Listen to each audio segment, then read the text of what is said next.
2, 3, 4. Hey father, hey son, making a podcast sure sounds fun. Set up the mics, grab a cup of joe, and let's see how it goes. And we're back.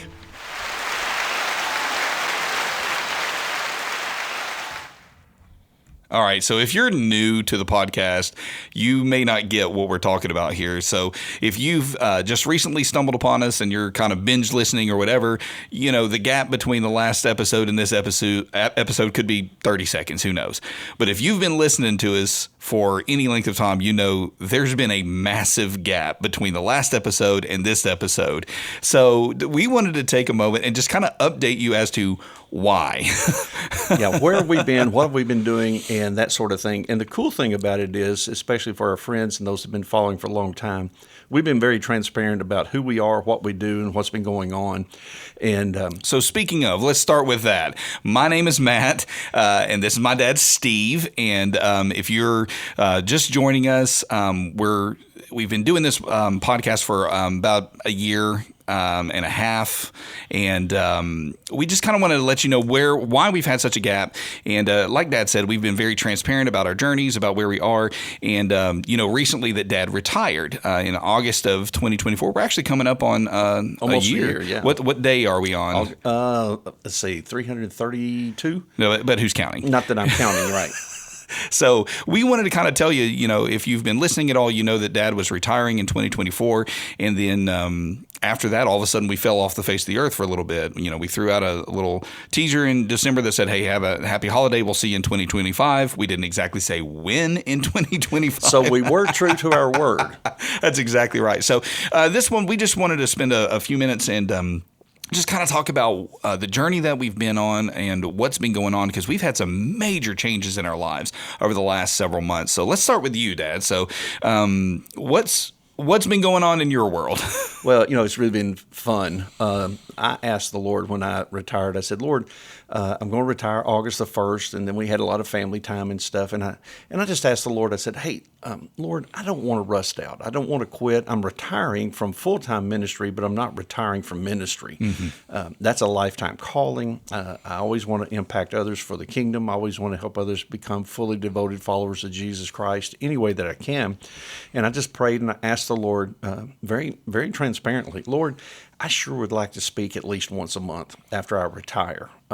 One, it keeps me in front of folks and allows me to speak. It allows me to learn from others as well. And the funny thing has been about that was August, and I retired in August, trying to get all that paperwork and retirement and all that fun stuff. So we were quite busy. And then it was interesting. I get a phone call and somebody needed me in September. Oh, okay. Well, it was wonderful. Thank you. Someone told me, they said, you will not be out of the pulpit for 6 weeks. And I called that person. I said, you lied. It was 4 weeks. It was actually the first day in September of last year. So I thought that was fun. And then the Lord has blessed me through September, then October, November, December. The last day of December, I get a phone call from your church. That's right. And the pastor said, could you fill the pulpit? And I hadn't told anyone that. And he said, sure. So it worked out perfect. And then in January, obviously, it was Southeast Conclave and a few speaking events. February, March, April, every month. That's right, except for the month of May. And why? Now, here's what we've always talked about. The Lord's in control, and we know that He is in control. We're following after Him, and sometimes He does stuff that we don't get. And for the month of May, you had no speaking engagements. Nobody needed you for anything necessarily, and it was kind of like, oh, okay. Sure, and Lord, I ask if you would do that for me, and if I don't have anything in May, that's fine. It's not going to be a problem. During that time, we're trying to get our house ready to sell, trying to get all the paperwork together. Right, because that was the idea. Was when Dad retired, one of the things that they wanted to do is, Dad lived in eastern Kentucky. I live in southeastern Tennessee, and the way our situation works is in 2020, we've talked a lot about Dad's father-in-law, my grandfather, Bill, and my grandparents passed away. We've talked about it before, where my grandparents passed away 15 days apart. And the next year, my wife and I were able to buy part of their land. So we bought their house and their 1 acre, and Mom and Dad inherited 4 acres. And the idea was, hey, one day we'd like to build here. And so over the next 3 years, you guys were working on that. And then when you retired, it was like, okay, now we can actively work on that. And we hit so many roadblocks. It was always, okay, we couldn't get the land surveyed properly. Then we got it surveyed. Then it was, we couldn't get somebody to come out and perk test. And then we finally got that. And it was like, all right, well, we got to get the driveway started. That wouldn't, like, nothing panned out. And you guys started meeting with a builder and a young man here in our town. And then they started getting some plans together, and then in the spring, I think it was March, they started the driveway. Right. And it took forever to get the building loan. I mean, that took 3 months to get that building loan. And then once they started that driveway, it was like, okay, here we go. And so then you guys had to get your house ready to put up to sale. Yeah, so we put our house up for sale. I mean, we did the for sale by owner thing during the most productive time to sell a house, November, December, and January, when it's nice and cold and that kind of stuff. Everybody's spending money on Christmas presents and not houses. We had a few people look, whatever, and so we had a few more things that we wanted to repair and fix up a little bit. So we did, and just one day it was like, let's just go ahead and get a realtor. We have many in our church, and one of our students whom we love dearly, love all of our students, but there's some that are just very special, and she was one of those. And I knew her mother was a realtor, so my wife and I talked about it and said, let's go with this young lady. And she met with us, and down to earth, just absolutely wonderful, told us what we should do this, fix that, whatever. So they came in, they took photographs, and I know this is more than everybody wants to know, but I just think this is how God works. We did all the things they told us to do, and on a Saturday evening, they took all these pictures and this kind of stuff. We took pictures off the wall so it would look nice and all these kind of things for the photographs. Well, the next morning is Sunday, and we still attended the church where we retired from. So one of the things that we did was I was going to church. Your mom was still teaching Sunday school with the girls. Nothing had changed. And I get a phone call from the realtor says, they want to see your house at 12 o'clock this morning.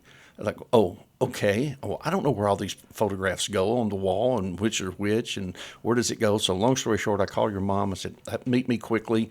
We come home. We hang up all the photographs. We leave. And I guess the house was shown. I don't know. We weren't there.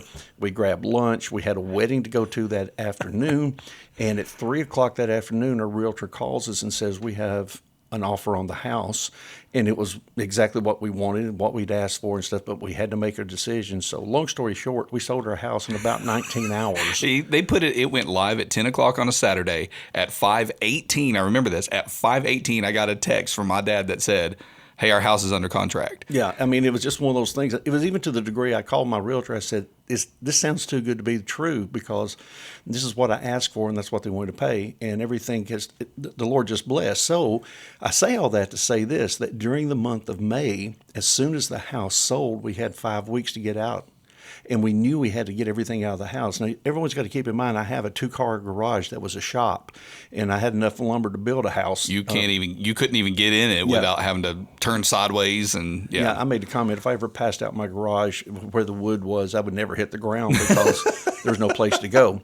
So anyway, long story short, in May, I started moving things. Moved things to Matt's house, to my brother-in-law's, sister-in-law's house. We got a storage building, and because they were a little over 3 hours apart, I could make weekly trips, or every time we came down to visit Matt and family, we always brought things with us.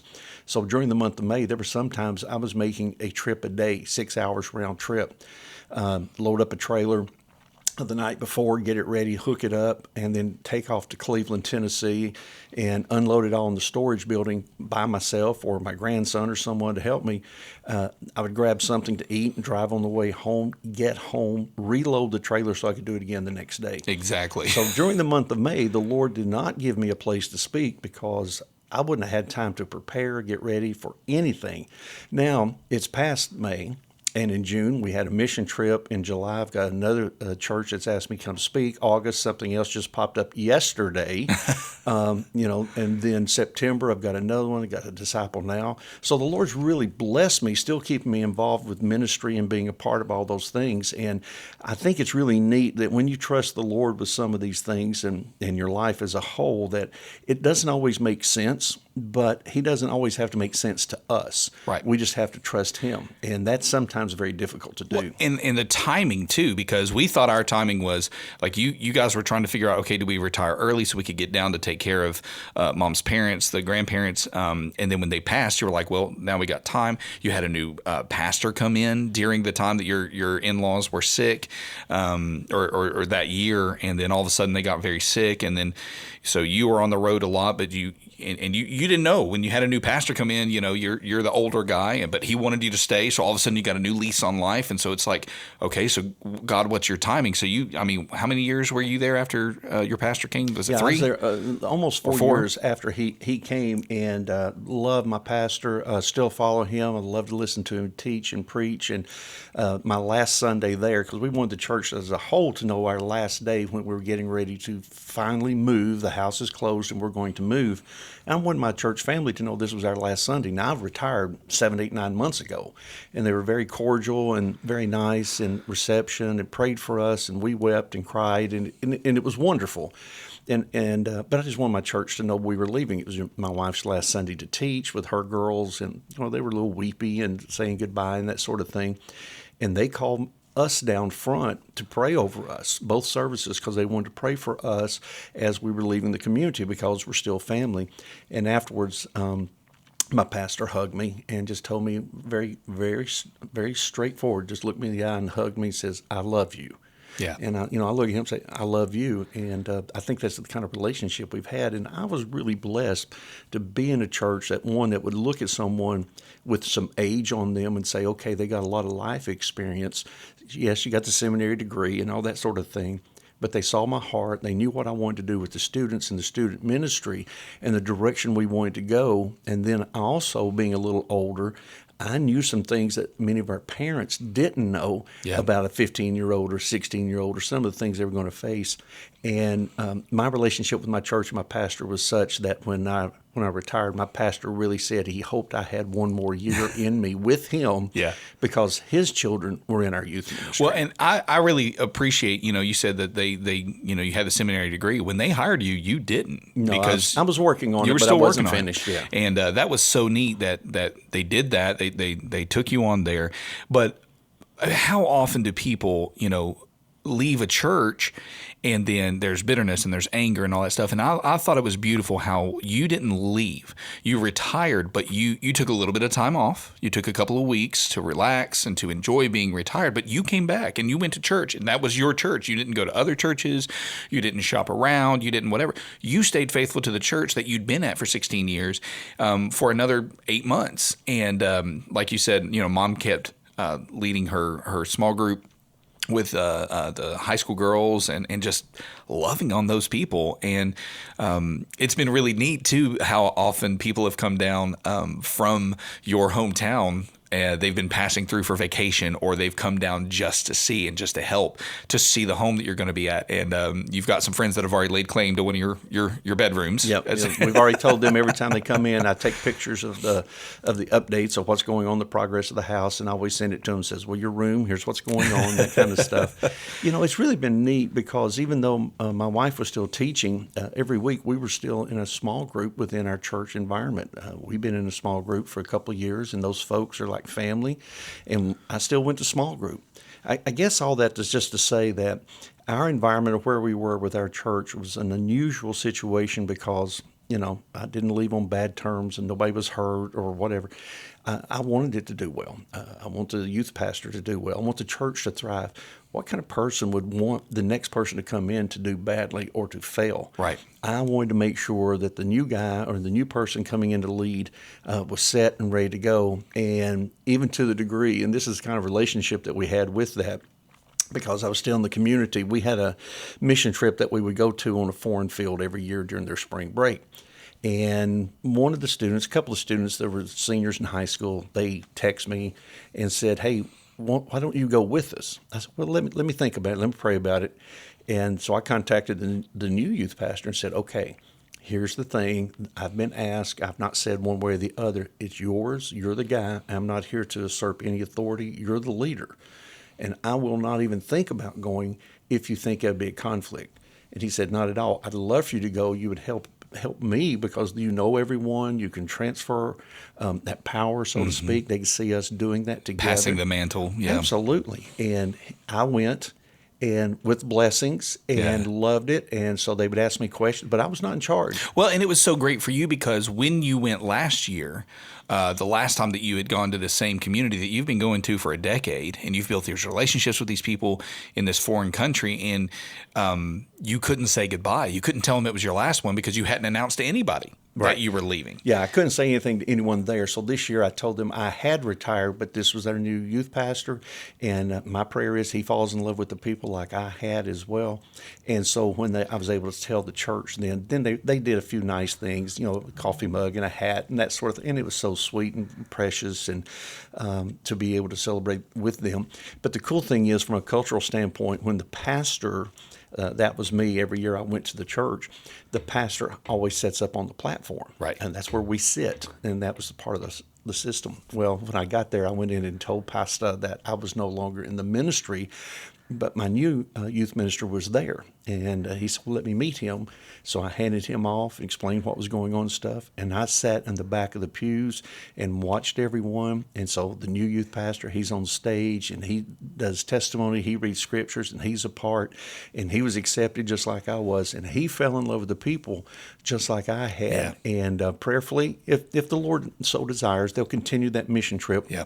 For 10 to 14 years in that community where I've been working with those students, watching those children grow up, and the adults knew Brother Coleman when he came in. That's right. With the bearded guys that we stand out in the crowd. That's right. And we've talked about that trip, that group, and that community in one of our episodes on doing mission trips and why you should do. So, well, I will say I'm excited about having you as my neighbor. As for the last 2 months you've lived in my basement. That's right. For about a month he's been in my basement, and so we've been sharing a house, and of course you've been traveling with grandkids and then mission trip and all sorts of stuff, so you're always on the road again, but they're going to be I don't know, about 600 feet out my back door. Well, it's been really neat with the relationship, as you know from the podcast, and if you know Matt and I, we have a great relationship, and I try to have that same type of relationship with all 6 of the grandchildren. So it's really been good. But, although my wife and I have gone through a life change and some things have changed for us in retirement and building and all that fun stuff, and we're still in the middle of all that. But you've gone through a little bit of change in the last few months as well. Yeah. So last March, in March of 2024, I started as an interim at a small, at a Baptist church in Riceville, Tennessee. In 2023, they contacted me and asked me if I could come lead, and I was like, I really can't. I don't know anybody in the church. I'm very involved. For those of you that have listened, that I run coffee shops. I was in the ministry from 2007 to 2014. I experienced church hurt, was out of the ministry, and for 10 years I was out of the ministry. And I taught at Christian school, a small private Christian school that my wife teaches at, my kids attend. Did that for 4 years. And then for the last 6 years, I've run coffee shops and helped expand that business. It's a faith-based company. And I brought investors in that bought the business, and I ran it for them. And then we've expanded from 1 store to I helped them get to 5 stores, and there was 11. And it was great. But it was stressful, and I run these shops, and business isn't my thing. That's my thing. I love people, and I love leading and worship leading, and I've been leading worship since I was 15 years old, and I can't imagine doing anything other than. But for 10 years, I didn't really lead much, and in 23, this church called me, and I said no, I don't know anything about it. They didn't have a pastor. Then later in the year, they did have an interim pastor who I did know, and they asked me again, and it just wasn't timing. Well, then the church that I was attending, the youth pastor that my kids were in his youth ministry, left to be the lead pastor at the church that had called me. And when he left, he said, they're going to call you again because I'm asking them to. And so they called me again. And at that point, I decided, I said, well, I know the pastor now. They're not in transition. You're not in between pastors. I know who this guy is. I loved my kids being in his student ministry, and I know what kind of a pastor he's going to be. His emphasis on the word, his emphasis on discipleship and relationships, and sanctification and holiness. And I was like, man, that's a guy I could follow. And so about 4 weeks after he became the lead pastor, I came and practiced with the band. Absolutely loved it. They said, "Do you want to lead on Sunday?" And I said, "Well, I don't want to step on anybody's toes. Who's been leading?" And they were like, "Well, we've got a man that's one of our deacons, and he's been doing it. We asked him to do it for a couple of months, and he did it for more than a year, and he's exhausted because he's got a full-time job and he's doing this." And I said, "Well, okay, yeah, I'd love to try." And then for the next couple of months, I'd started leading. They said, "Well, why don't we call you our interim?" So they would pay me every Sunday, and I would just come in, lead worship, and with the band. And then after a while, they were like, "Man, we'd really like you to be our part-time." So in September, I went into part-time. Now, I'm still running my coffee shops, and so I'm running coffee shops, and I'm still doing worship leadership on the weekends. So it's like I'm getting Saturdays off, and that's it. And those really aren't off because, when you run your own business, you're never off. And I was exhausted, but this is what I was supposed to do. And when I told my boss, I said, "Look, I'm doing this part-time." He said, "Well, they're going to want you full-time." I said, No, it's not a full-time thing. And the pastor, Jonathan, he said, anymore, you probably need to do multiple jobs, not just worship, probably worship and something. Would you be open to doing that someday? I said, "Yeah, but the only thing I'd really be open to doing is media. And we've got a guy that's doing media, great guy, love him. He's doing a wonderful job." 2 weeks later, he resigned and moved on to some other things he was doing. So all of a sudden, this job opens up, and I'm like, "Lord, I see what you're doing." But people had always asked me, they were like, "Could you come do this full time?" I was like, "Listen, for me to go back into full time ministry is a career change because 6 years I've been building up these businesses, and at about the time I decided to go to part time, my bosses were looking to buy the entire company. And so this is what I've been wanting. This is where I've been trying to go for the last several years to, hey, let's build up, let's create an empire, let's build this business and everything." But then I got the opportunity to lead, and the Lord opened up that opportunity to go into full-time ministry. And it just seemed like, this is exactly what I'm supposed to do. And it was a slow process from March to September to go from never knowing these people to becoming part-time, where I would come in 1 day a week with the staff and plan, and then I'd still run my coffee shops the other days. And then all of a sudden there's opportunity to go full-time. And I talked with the pastor, and I talked with my bosses, and he said, "So are you going to go?" And I said, "Yeah, I think so." He said, I can't work with "I think so." I need to know, are you going to go? And I said, "Yes, I am." And his response was, what an answer to prayer. So as of January 1st of 2025, I've left the coffee shops completely, and I am 100% back in the ministry.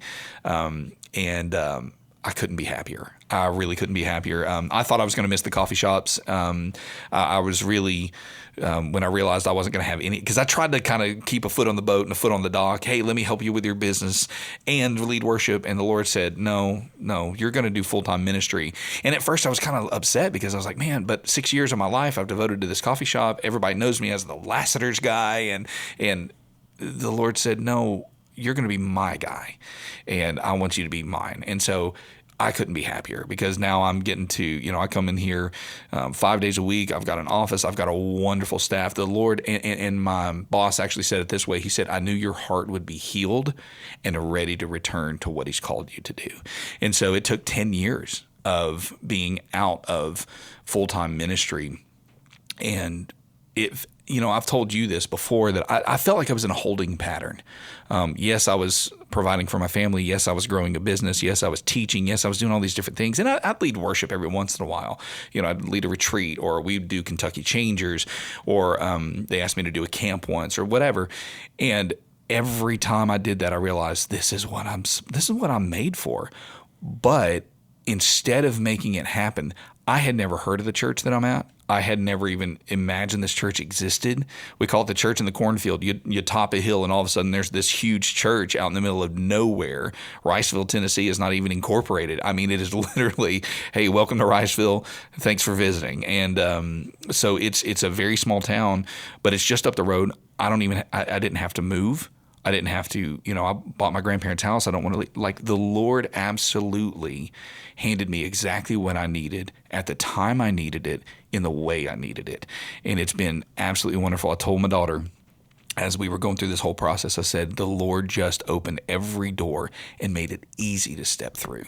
And so I couldn't be more grateful than I am to be back doing what I'm supposed to do. And it's so great because you and I still get to do this. Yes.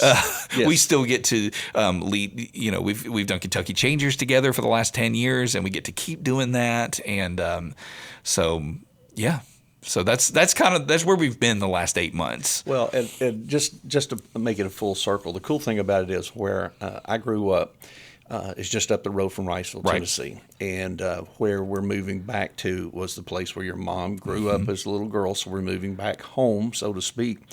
And when I came to Matt's church, where he is currently serving full time, and I walk into the church, there's several people walking up to me and go, I know you. And they're calling me, old names and nicknames and people I went to high school with whom I haven't seen in 50 years, that sort of thing. And it's just really been neat to come. And, of course, I knew Jonathan, your pastor, and I know his heart. And he's a man after my own heart. His emphasis is on teaching God's word and being true to that.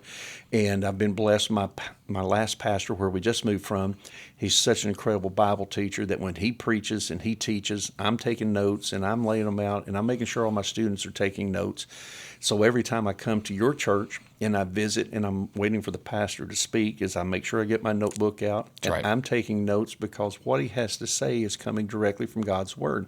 And that continues to help me grow as a Christian, even at this chapter of my life. I don't want to quit growing. I'm not giving up. I'm not as active as I once was in a church, but I'm still at a church. I'm still worshiping. I'm still serving as far as that goes.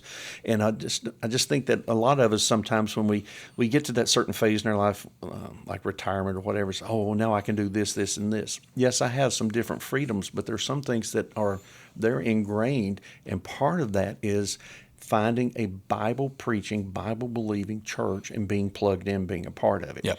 Now, where are we going to end up as of this podcast? I can't answer that question. Nope.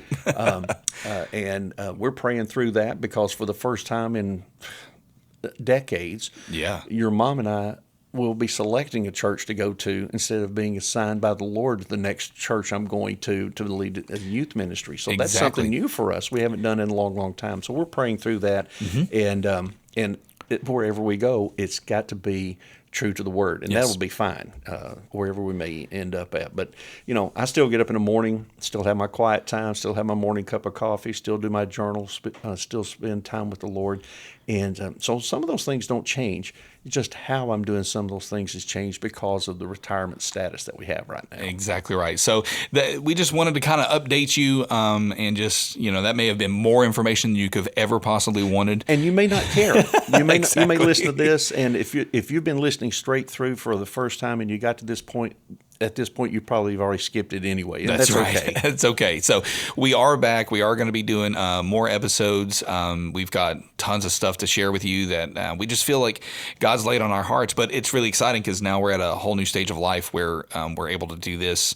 We're not having to travel 3.5 hours just to see each other. And so we'll be bringing you more episodes and really, even in this last year, there's been a lot of growth in both of our hearts in where we are and our attitudes and so there's so much to talk about, and so we're gonna.